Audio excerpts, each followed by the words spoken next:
दोस्तों, कहानी के शुरुआत में हमें एक बहुत ही अंधेरा जंगल दिखाया जाता है जहां एक बच्चा किसी से डरकर भाग रहा था या फिर हो सकता है किसी से बचकर भाग रहा था।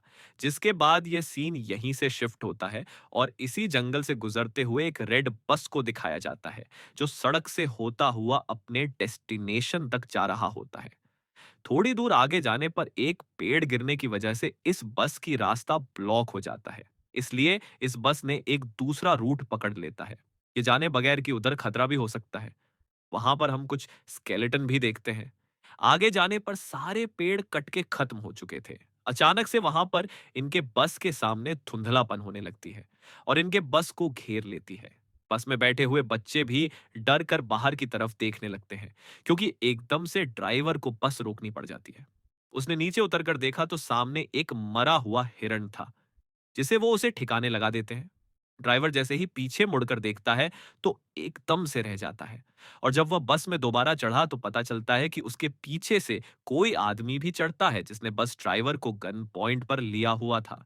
वह सभी बच्चों को धमकी देकर अपने सीट पर आराम से बैठने को कहता है। सभी बच्चे उसकी बात मान जाते हैं और बस में आराम से बैठ जाते हैं। इसी बस में बैठे हुए एक बच्चे को याद आता है कि उसने न्यूज में इस आदमी के बारे में पढ़ा था। वो एक सीरियल किलर था और ये कुछ ही दिन पहले जेल से भागा था। और यही नहीं, बल्कि डरा देने वाली बात तो ये थी कि ये आदमी सिर्फ टीनेजर को ही मारा करता था, या ये कह सकते हैं कि वो एक साइकोपैथ है। इस आदमी के कहने पर सभी लोग अपने फोन को विंडो से बाहर फेंक देते हैं और ड्राइवर अपनी बस चलाता रहा और चलते हुए ड्राइवर ने एक और साइन बोर्ड मिस कर देता है जिस पर लिखा हुआ था कि वे एक मिलिट्री के खाली जोन की तरफ बढ़ रहे हैं।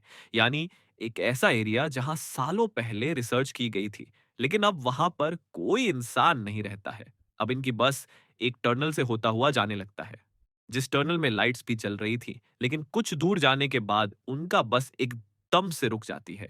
तब इन्हें पता चलता है कि बस की इंजन खराब हो गया है, लेकिन साइकोपैथ को लगता है कि ड्राइवर उससे चालाकी कर रहा है। इसलिए उसने एक बच्ची को गन पॉइंट पर ले लेता है और ड्राइवर से कहता है कि चलो उतारो नीचे और इस बस को मेरे सामने ठीक करो, और कोई भी चालाकी करने की कोशिश की तो मैं इस बच्चे को मार डालूंगा। इसी दौरान इस टनल की लाइट भी चली जाती है जिससे यह सभी घबरा जाते हैं। इस अंधे टनल में इन्हें एक खौफनाक आवाजें सुनाई देने लगती हैं। किलर ने ड्राइवर को इशारा करता है कि जाओ, जाकर देखो कि आखिर क्या है। तब वह अपनी टॉर्च को लेकर आगे बढ़ने लगता है। जैसे जैसे वह अंधेरे की तरफ बढ़ता रहा, तभी उसे एक साया नजर आती है। करीब जाकर देखने पर उसे पता चलता है कि वह तो एक भयानक दिखने वाला मनस्टर था। ड्राइवर डरकर चिल्लाने लगा और उस मनस्टर ने उस ड्राइवर को पकड़कर मार डाला। बस के अंदर बैठे सभी लोग यह सब देख रहे थे।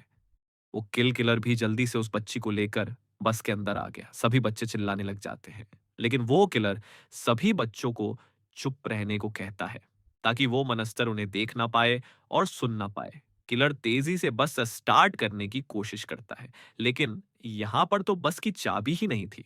वो तो ड्राइवर के हाथ में थी जिसे वह मनस्टर मार चुका था। वो इन सभी बच्चों में से एक लड़की को ड्राइवर के पास भेजता है बस की चाबी लाने के लिए। अब डरते डरते वो बच्ची जैसे बस ही ड्राइवर के पास जाती है तो वो उसे देख शॉक रह गई। मतलब कि वो ड्राइवर मर चुका था। लड़की को यकीन ही नहीं आ रहा था, गम से उसकी आंसू निकलने लग गए। लेकिन यहां पर रोने का वक्त नहीं था, इसलिए वह उस चाबी को लेती है और बस में वापस आ गई। बस में उस बच्ची की हालत कुछ खास ठीक नहीं थी। जब बाकी बच्चे उससे ड्राइवर के बारे में पूछते हैं तो वह ना में सर हिला देती है क्योंकि अब वो ड्राइवर जिंदा नहीं था। इस बात को सुनकर सभी बच्चे उदास और दुखी हो जाते हैं। यहाँ भी किलर रेगी नाम के लड़के को बस स्टार्ट करने को कहता है, लेकिन बस तो खराब थी। आखिर कैसे स्टार्ट होती उसे धमकी देता है। अगर तुमने बस स्टार्ट ना की तो मैं इन सभी को मार दूंगा। लेकिन ये लड़का इस किलर से बिना डरे बहस करने लगता है और मौका पाते ही पीछे से एक बच्चा उसे धक्का दे देता है। जब वो नीचे गिरता है तो रेगी ने उसके हाथ से गन छीन लेता है और फिर उसी के ऊपर पॉइंट कर दी। लेकिन यहां पर किलर हंसने लग जाता है और कहता है कि तुम नहीं मुझे मार सकते। अरे, मारने के लिए बहुत हिम्मत चाहिए होती है जो तुम्हारे में तो बिल्कुल नहीं। इससे पहले कि ये बच्चा कुछ कर पाता, बस के बाहर से इन्हें आवाजें सुनाई देने लगती हैं और इस आवाज ने सबको डिस्ट्रैक्टर दिया और किलर ने दोबारा उनसे गन छीन ली।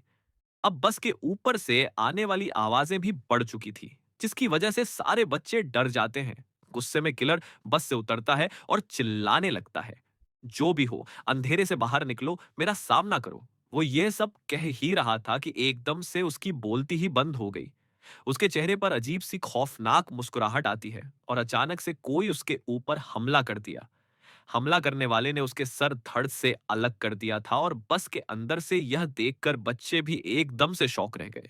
वह घबरा गए थे, क्योंकि उन्हें क्रिएचर यानी नस्टर की एक हाथ में उस आदमी का सर और वो खौफनाक सी दिखने वाली क्रिएचर नजर आ रही थी। उसके हाथ में बहुत सारे टेंटिकल थे, जो उस आदमी के सर में ढसाए हुए थे। इन्हें समझ ही नहीं आ रही थी कि ये आखिर करे तो क्या करे। ये लोग अब अपनी जान बचाने के लिए इस बस के अंदर रहने का डिसाइड करते हैं, लेकिन तब तक कि जब तक इन्हें बाहर से अजीब सी आवाजें सुनाई नहीं देने लगी थी, कड़कड़ाती हुए आवाज से। बस का दरवाजा खुला और इन्होंने बस के सीट के ऊपर उस मनस्टर के बड़े बड़े हाथ दिखे।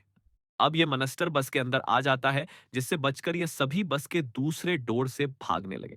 पर यह दरवाजा नहीं खुला। उसके हाथ में टॉर्च थी। जब गलती से मनस्टर की तरफ होता है, तब ये नोटिस करते हैं कि ये मनस्टर लाइट से डर रहा है। बस इसी चीज का फायदा उठाते हुए इन्होंने लाइट के जरिए उस मनस्टर को दूर रोक कर रखा कि इतने में इनका बस का दरवाजा भी खुल गया और ये लोग बस से उतर गए। लाइट को मनस्टर की तरफ रखते ही सभी बच्चे आगे की तरफ भागते रहे और एक बंकर के अंदर पहुंच जाते हैं।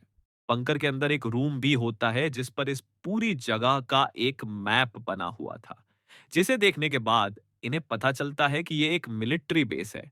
और अगर ये एक मिलिट्री बेस थी तो यहाँ पर लाइट भी हो सकती थी और कंट्रोल पैनल भी हो सकता था। इसलिए ये लोग प्लान बनाते हैं कि अगर उस मनस्टर से बचकर रहना है तो इस मिलिट्री बेस के लाइट को ऑन करना होगा, जिससे यह लोग यहां से बच कर जा पाए। मैप को रखकर ये सभी एक पूरा प्लान बनाते हैं और सोचने लगते हैं कि आखिर कहां पर वो कंट्रोल पैनल हो सकता है। नोलन और उसके साथी पावर पॉइंट को ढूंढने के लिए चले जाते हैं, जबकि यहाँ पर बैठे ये तीनों अजीबोगरीब तरीकों से अपना टाइम पास कर रहे थे। जिसके बाद एक लड़की दोनों लड़कों से कहती है कि मुझे वॉशरूम जाना है, लेकिन वो जा नहीं सकती थी क्योंकि उसे डर लग रहा था। इसलिए रेगी उसके साथ चला जाता है। रेगी उसे अपने बातों ही बातों में तंग किए जा रहा था, इसलिए क्वी उसे अब कोई नहीं जवाब दे रही थी। अब काफी देर हो गई। जब तब रेगी पीछे मुड़कर देखने लगा, तब उसे पता चलता है कि वहां पर तो क्वी थी ही नहीं। जिसके बाद तो उसके होश ही उड़ गए। जोर जोर से चिल्लाते हुए वो क्वी को यहां वहां ढूंढने लगा। तो उसके दूसरे दोस्त को भी पता चल गई कि क्विनी गायब है। इसलिए एक दूसरे एरिया में क्वी को ढूंढने लगे और आखिर एक ऐसी जगह पहुंचे जहां इन्हें क्वी दिख गई। लेकिन उस समय क्विनी के ऊपर एक मनस्टर था, एक भयानक मनस्टर जो क्विनी को खाने ही वाला था। क्विनी की हालत उस मनस्टर को देखकर खराब हो गई थी। पर रेगी उस मनस्टर को फायर दिखाकर उसे डिस्ट्रैक्टर है, जबकि उसका दूसरा दोस्त क्विनी को निकालने में कामयाब हो गया। क्विनी और उसका दोस्त दोनों तेजी से उस मनस्टर से बचकर भागने लग जाते हैं, ये सोचे बगैर कि रेगी उसके पीछे है कि नहीं। असल में रेगी के हाथ से उस मशाल को नीचे गिरा दी थी और वह नीचे पानी में गिरकर बुझ गई। और अब वो मनस्टर बस उसके ऊपर हमला करने ही वाला था। उसके मुंह से अजीब सी चीजें निकलकर रेगी के मुंह पर गिर जाते हैं और ये खून था क्वी। और उसके दोस्त जब आकर रेगी को देखें तो उनके तो होश ही उड़ गए। ये लोग तो अब तक कुछ कर भी नहीं सकते थे। और इससे पहले ये मनस्टर रेगी को खा जाता एकदम से, यहाँ पर लाइट आ जाती है, जिसकी वजह से मनस्टर डर कर रेगी को छोड़कर वहां से चला जाता है। और ये लोग समझ जाते हैं कि इनके दोस्तों को वह पावर हाउस मिल ही गया। यहाँ पर नोलन और उसके साथी जिन्होंने इस लाइट को ऑन किया था, उन्हें यहाँ पर पास में ही एक कमरा मिला, जिस कमरे में एक डेड बॉडी पड़ी हुई थी और साथ ही बहुत सारी पिक्चर और नोट्स भी मौजूद थे। इस नोट्स में सिर्फ इसी क्रिएचर के बारे में नोट्स थी। ऐसा लग रहा था कि जैसे किसी ने इस क्रिएचर के ऊपर बहुत रिसर्च की है और फिर जैसे वो इस क्रिएचर को मारने में कामयाब नहीं हो पाया। लेकिन यहाँ पर इनका पॉइंट ये नहीं था। इनका पॉइंट तो ये था कि जल्दी से किसी भी तरह करके ये सभी यहां से निकल जाए। इसलिए जब ये आगे की तरफ जाते हैं, तभी इन्हें दूर से एक अजीब सा शैडो दिखाई देता है, जो दोनों डर गए और इन्होंने सांस तक रोक लिया, क्योंकि ये मनस्टर भी हो सकता था। पर उन्हें पता चलता है कि ये कोई मनस्टर नहीं, बल्कि इन्हीं के तीनों साथी थे, जिनको देखकर ये तीनों खुश हो गए और उनके पास चले गए। ये खुशी कुछ ही पल के लिए थी, क्योंकि उन्होंने क्वी के गर्दन पर एक निशान देखा, जो जख्म था। बहुत ही काफी बुरी जख्म, जिसके अंदर से खून निकल रहा था। सभी लोग सोचने लग जाते हैं कि क्वी तो अब उस मनस्टर से इफेक्टेड हो चुकी है,